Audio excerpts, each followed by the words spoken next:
There is a Scottish story about a mother's dramatic rescue of her child. As workmen were blasting rocks in a quarry, they saw a 3-year-old child wandering across the space near to the explosion. And as no one dared to get near to the child to rescue the child, they merely just waved to him and made all kinds of signs telling him to get out. At this very moment, the child's mother appeared, and she did what a typical mother would do, and that is to be gentle at all times. And she did not run forward to yell and to frighten him, but rather knelt down, opened her white arms, and smiled at the child to come forward. And in that embrace, the child was safe. Safe because the mother had appeared at her moment of crisis, appeared at the right time. Had the mother not appeared, the child would have been killed, and that would certainly be a story that would be so tragic. My dear friends, Mary, the mother of Jesus, is somehow like that in many ways. A mother's intuition is normally accurate to the point she knows what her child is going through. Without asking, without knowing too much, a mother simply feels for the child. And one of the reasons God gave us mothers is to encourage us in life, knowing that we as human persons would face discouragement from time to time. By the way, feeling discouraged is not a sin. It's just a human condition when we have focused too much on ourselves, not seeking help, not seeking the right kind of help, and feeling rejected and dejected about the current moment. That is all discouragement does. It's what we do when we are discouraged that would determine good or bad. So for someone who is discouraged, goes around to project the anger and fights with people, walks out of his life from work, from the faith, from the religion, takes up an addiction and remains hopeless, perhaps that's a negative point of view. But there are people who are positive, who in their moments of despair and discouragement seeks help, finds meaning in their faith. And for all of you, I'm very sure, you come here for one reason or another.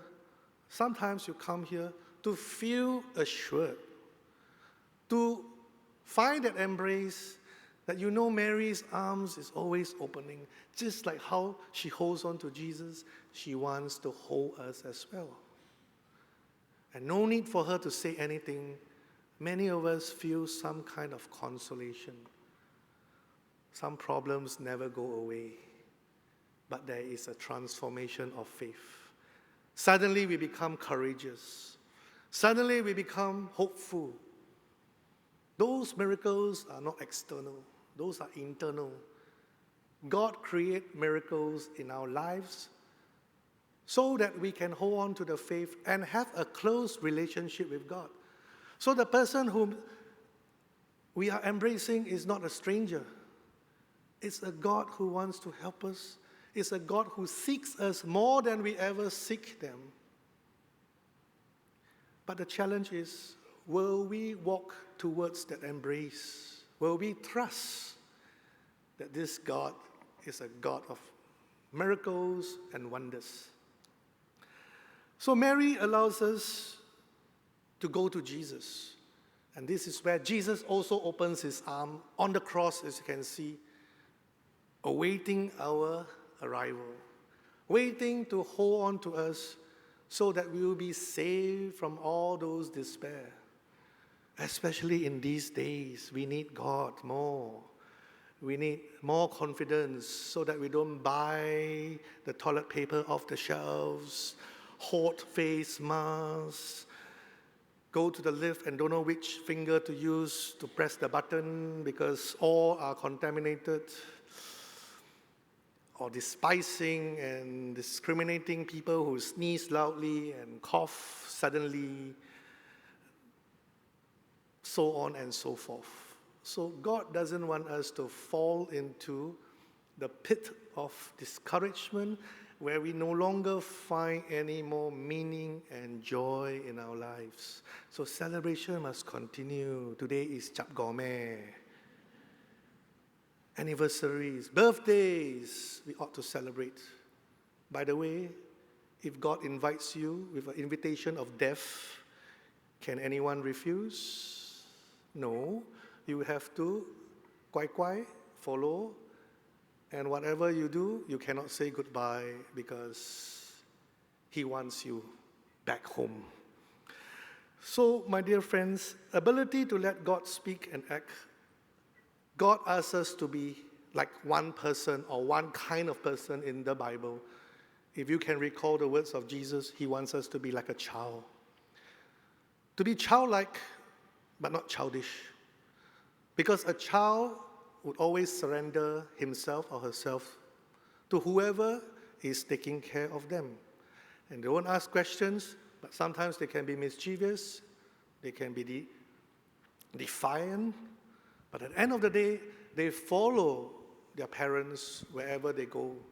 There is this surrendering, there is this stillness in them, not like adults who ask so many questions and in the end become self-reliant, which leads to despair. And despair just kills off our faith cells, chokes up our life. And like the coronavirus, we will die. Not a physical death, but a spiritual one, which is more terrible. So letting go and letting God be God allows us to place our hope in him. I know we are feeling a lot of tension and anxiety, but thank goodness the attendance in church is still good. There's still a lot of outstanding Catholics and non-Catholics. But there again, we got to believe and trust in our precautionary measures, what our government is doing at its best, the world with all its cooperation, bringing out the best to defeat this common enemy of fear. The virus is just a virus. Behind the virus is that spirit of fear. Fear that cripples us, that do not allow us to move on, but be impeded. So, my dear friends, our Lord says, "Come to me, all you who labor and are heavily laden, and I will give you rest." May we trust in him and Mother Mary's intercession now and forever.